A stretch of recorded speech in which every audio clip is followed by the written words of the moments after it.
agradecer a Jorge Linares por la invitación, asimismo al comité de estos encuentros científicos.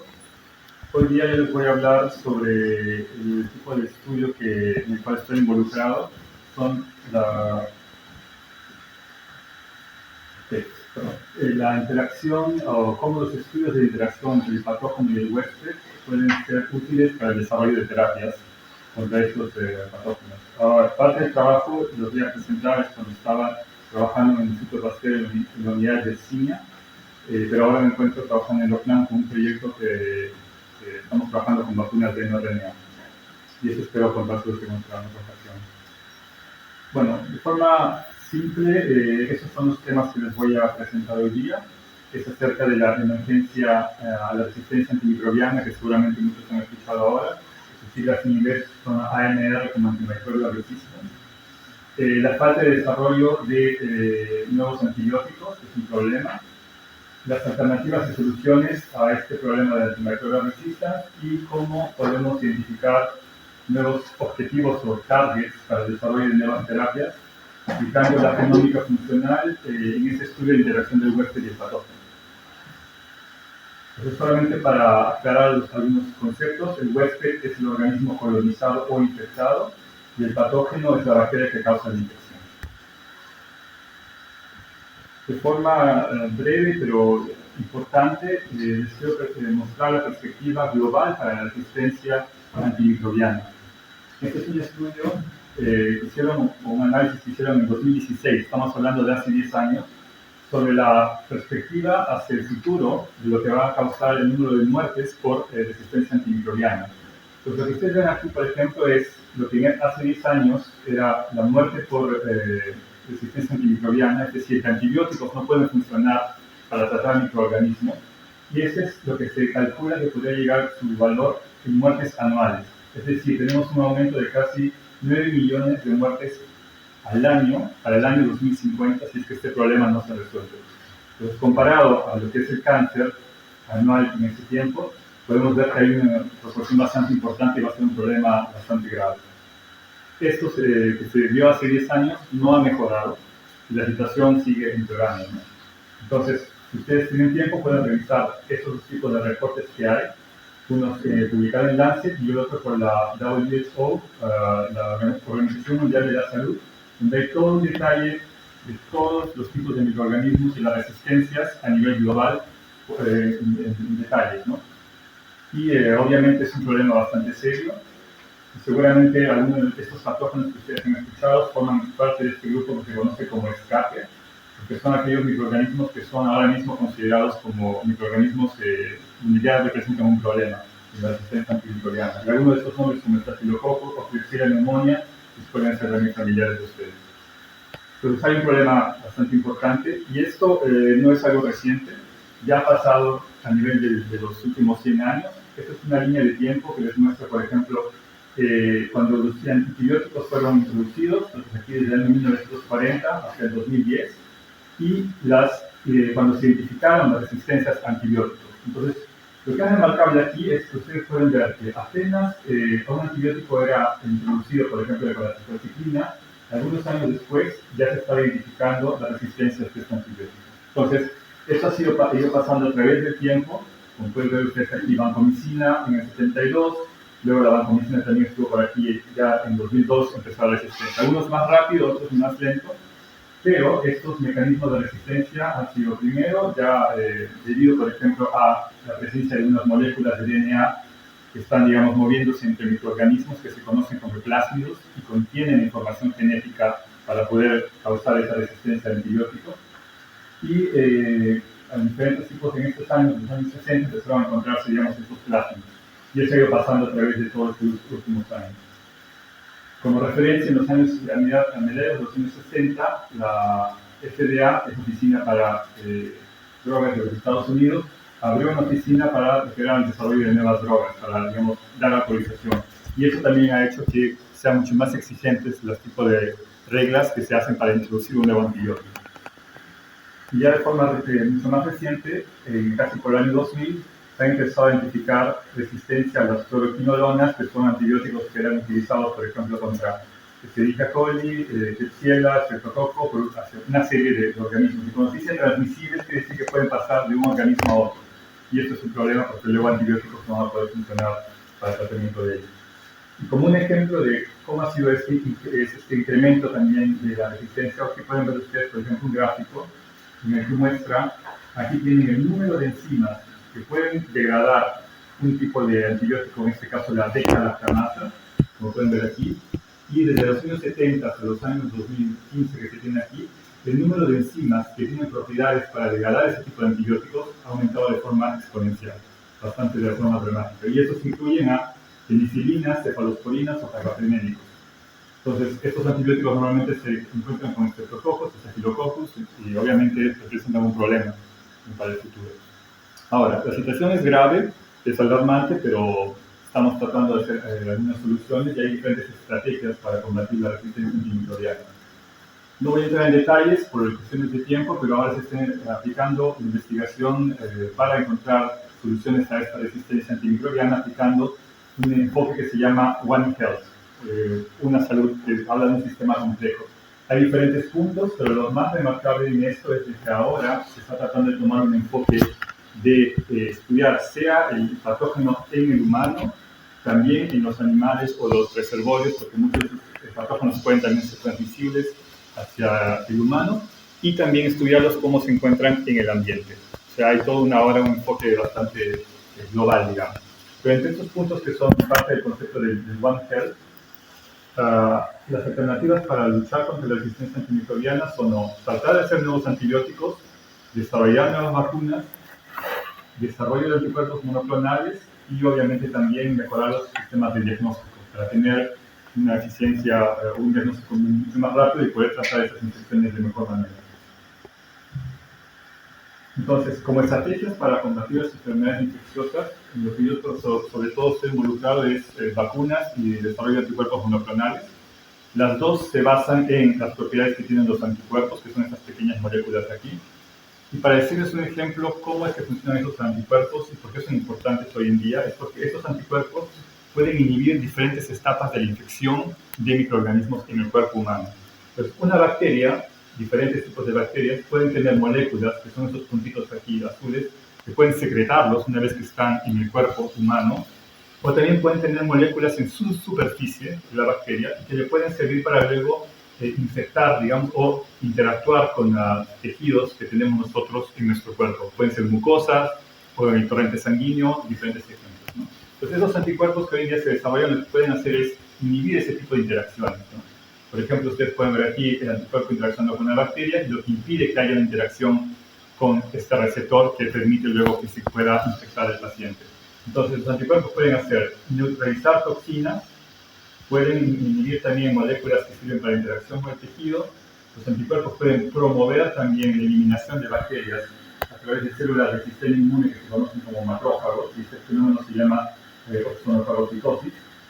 También pueden ser utilizados los anticuerpos para mediar la destrucción de estas bacterias utilizando componentes del sistema inmunohumoral como este complemento. Y asimismo también pueden inhibir la formación de biofilm, que es una estructura bastante compleja y tiene un rol importante en la resistencia a los antibióticos, que son prácticamente de las microcolonias bactéricas que tienen componentes bastante resistentes a la penetración de antibióticos.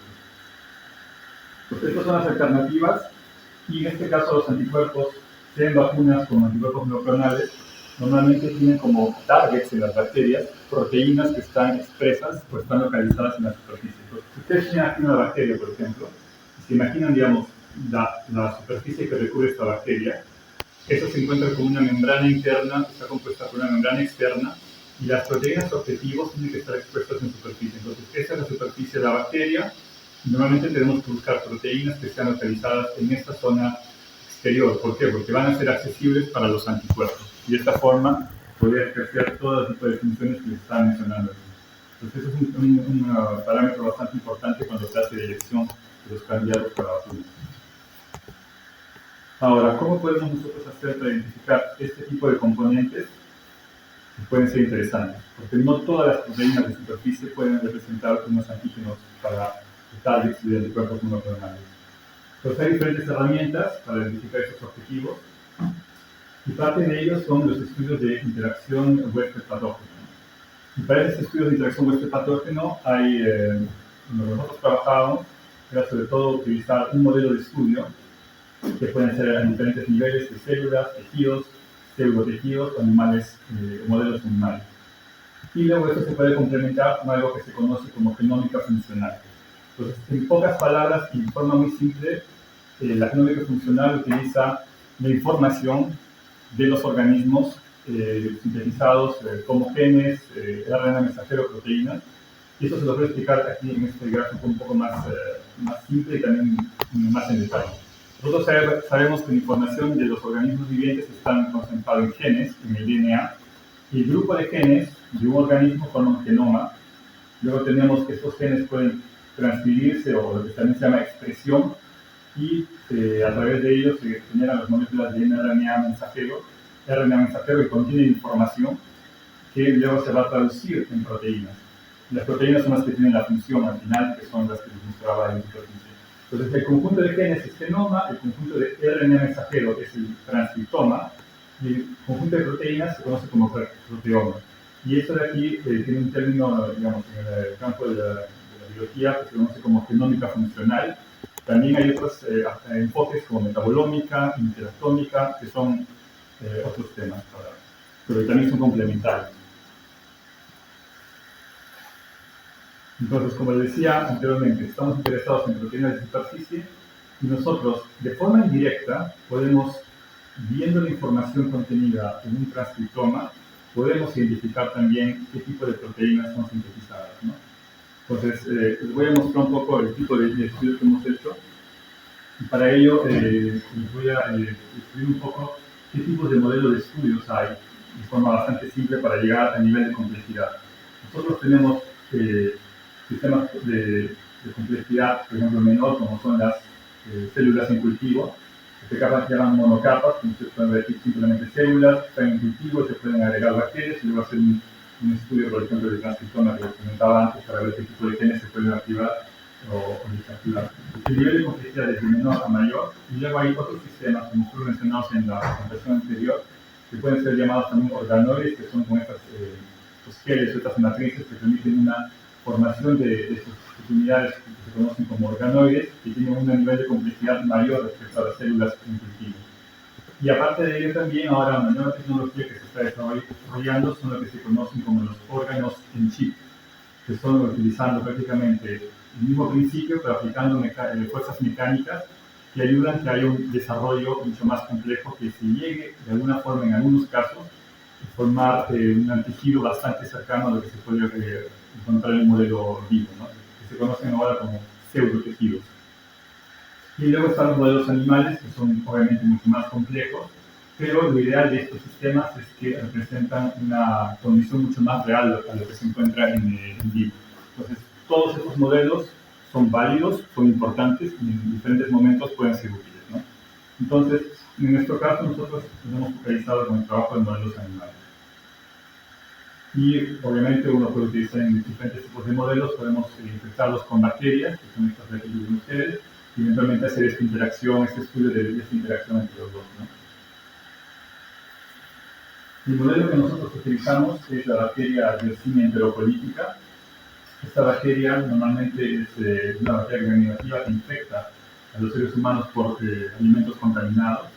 Tiene un tropismo hacia los órganos linfoides del intestino, que son esos pequeños órganos que se ven blancos, que se llaman placas de Peria, que son digamos, tejidos linfáticos. Y que si hacemos un zoom a esta estructura del intestino, podemos ver que es una especie de capa, digamos, de epitelio.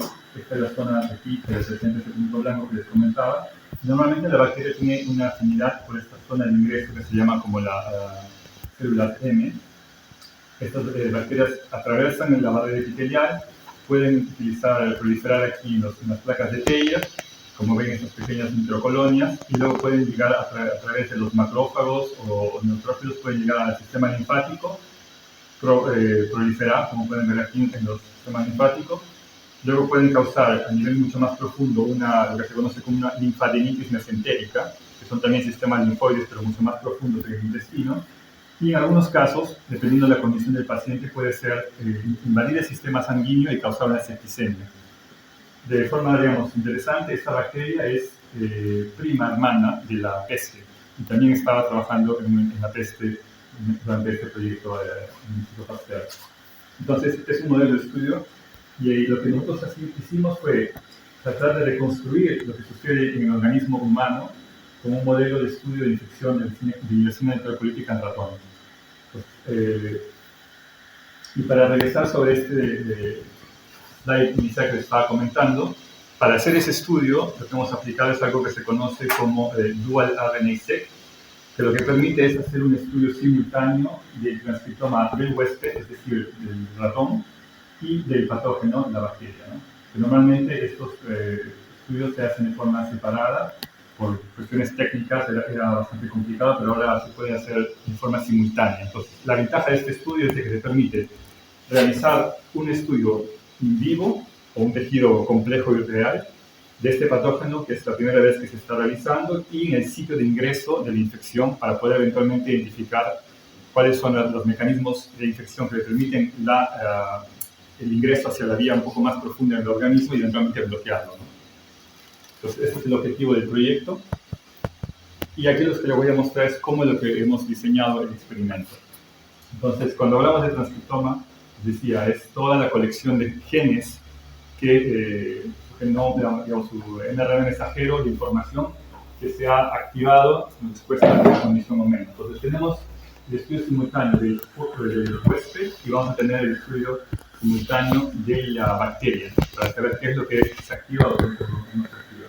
Entonces, en la parte de transcriptoma tenemos dos tipos de enfoques. Hemos comparado tejido de esas placas de Peyer colectados de ratones que no han sido infectados con placas de Peyer de ratones que han sido infectados con Yersinia enterocolitis. Y hemos hecho la extracción de las muestras y la extracción del RNA.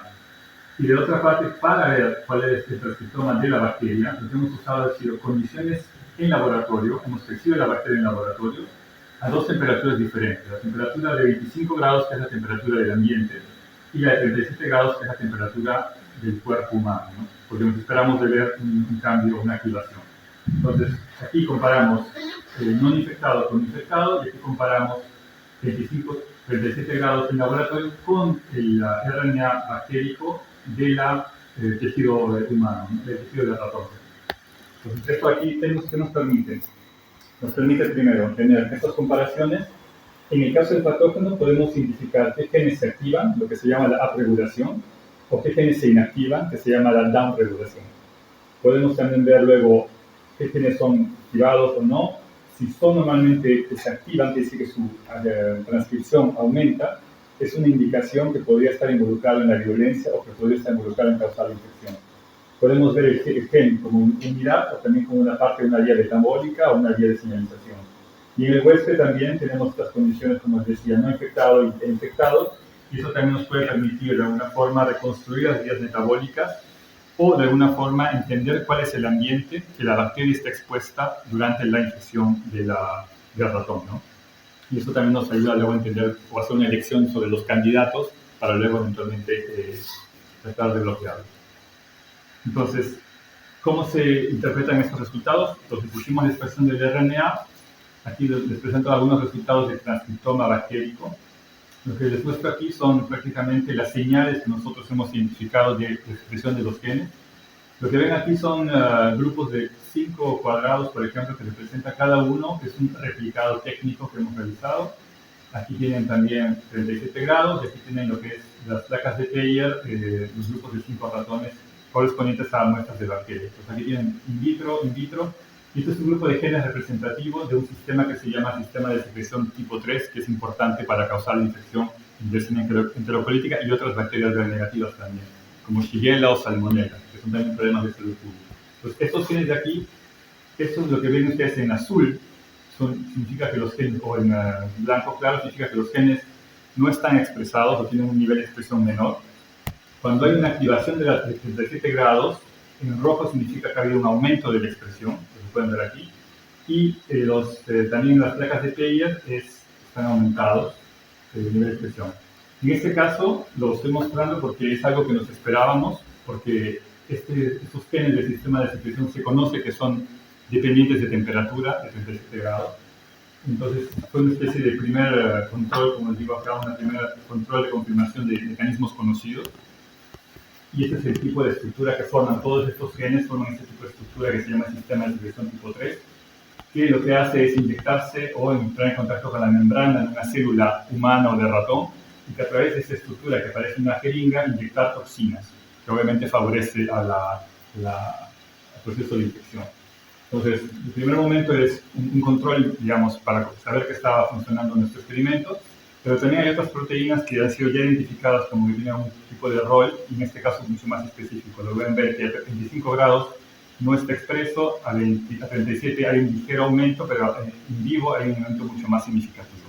Ahora, esto es digamos, una vista general de los sistemas que ya de alguna forma se conocían, pero lo que nos interesa a nosotros es ver los genes que son no conocidos, que son nuevos, digamos, que todavía no se sabe cuál es su función en vivo.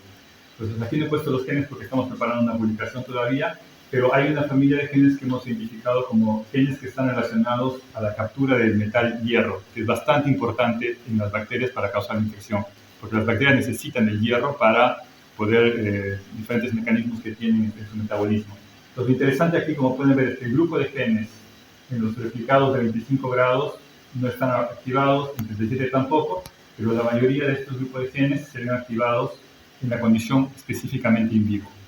Ahora, de esto también podemos no solamente verlos a nivel singular o por familias en base a su anotación genómica, también podemos agruparlos en base a las funciones que cumplen ellos a nivel de metabolismo o alguna función, algo que se conoce como gene ontology, que se agrupan los genes en base a una función metabólica. Y podemos ver, por ejemplo, que en este caso son importantes los que están relacionados con el hierro, que ya es una indicación de cuáles son los mecanismos que necesita la bacteria. Pero aquí, para que tengan una idea de cuál es, digamos, la importancia o la utilidad de este tipo de estudios, ustedes se imaginan que el genoma de enterocolítica tiene más o menos 4.150 genes. Entonces, con este estudio hemos podido identificar como genes candidatos que están, digamos, activados, 92. Entonces, hay una diferencia bastante significativa de cómo nos permite, digamos, de forma mucho más mirada, identificar el número. Entonces, en estos 92 genes tenemos genes relacionados al hierro, tenemos toxinas y proteínas que son secretadas, que son parte de los mecanismos que son interesantes a evaluar, y factores de regulación de transcripción, que son los genes que controlan otros genes también. Entonces, este tipo de estudio nos permite tener una visión global también de la adaptación que tiene la bacteria a ese microambiente que está desarrollando durante la infección, ¿no? Y muchos de estos estudios, por ejemplo, aquí se pueden hacer gracias también a la interacción con la informática.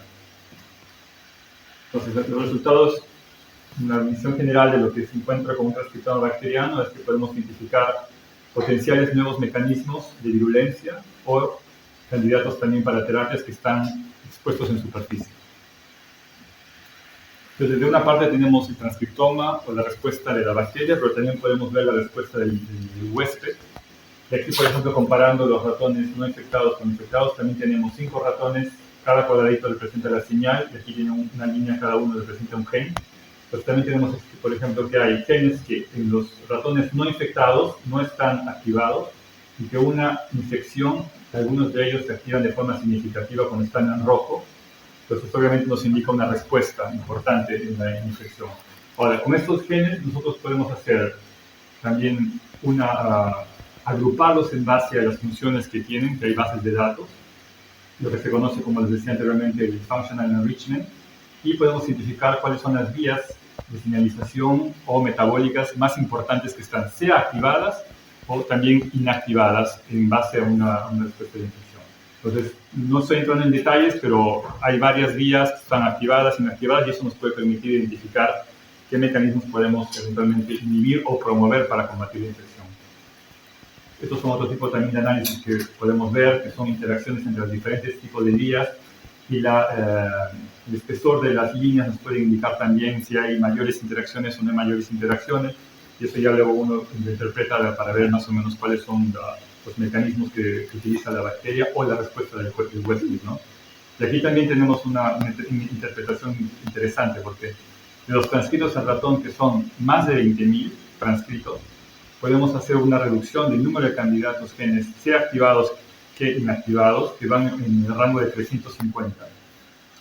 Como les decía, se hacen unos estudios de agrupamiento en base a sus funciones, y también podemos tener una visión mucho más mirada, observando, por ejemplo, los 50 genes que han sido más activados y los 60 genes que han sido menos activados. Entonces, todo esto nosotros podemos mapearlo, por ejemplo, como les decía, la vía de señalización IL-17, esos son todos los genes que están involucrados en la vía, y nosotros podemos mapear dónde están estos tipos de genes que hemos identificado como importantes en la respuesta a la infección, y nos permite entender cuáles son el tipo de mecanismos importantes que hay. Por ejemplo, el reclutamiento de neutrófilos, si hay una activación descontrolada puede causar autoinmunidad, y también mecanismos de inflamación. Entonces, este es un ejemplo de los diferentes tipos de vías que podemos mapear los genes y tratar de construir cuál es el ambiente. Y como les decía, de una parte, cómo la bacteria se adapta al huésped, y de otra parte, también cómo el huésped responde a la infección de la bacteria.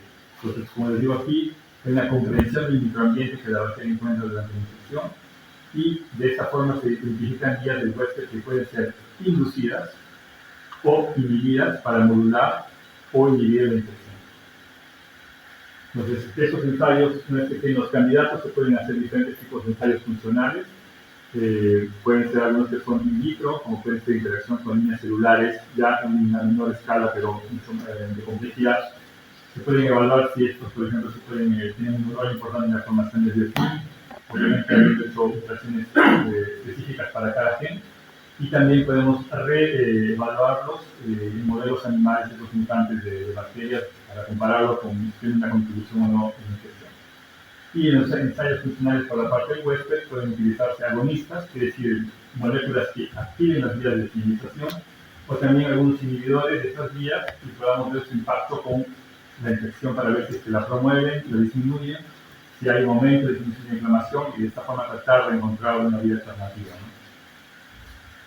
Y bueno, en este caso también algo que me pareció interesante tal vez ponerlo para discusión es cómo este tipo de estudios se pueden adaptar a los estudios en el Perú que se pueden hacer o que se están haciendo. Entonces, por ejemplo, en este caso se pueden hacer ya, yo imagino que se está aplicando un poco en el enfoque One Health. Importante estos estudios que les he mostrado, por ejemplo, utilizamos una cepa, pero es una cepa modelo para este tipo de estudios dual RNA.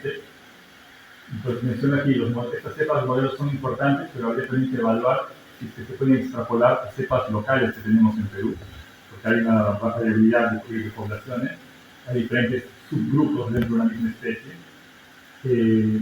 A nivel local, por ejemplo, ¿qué es lo que se podría hacer?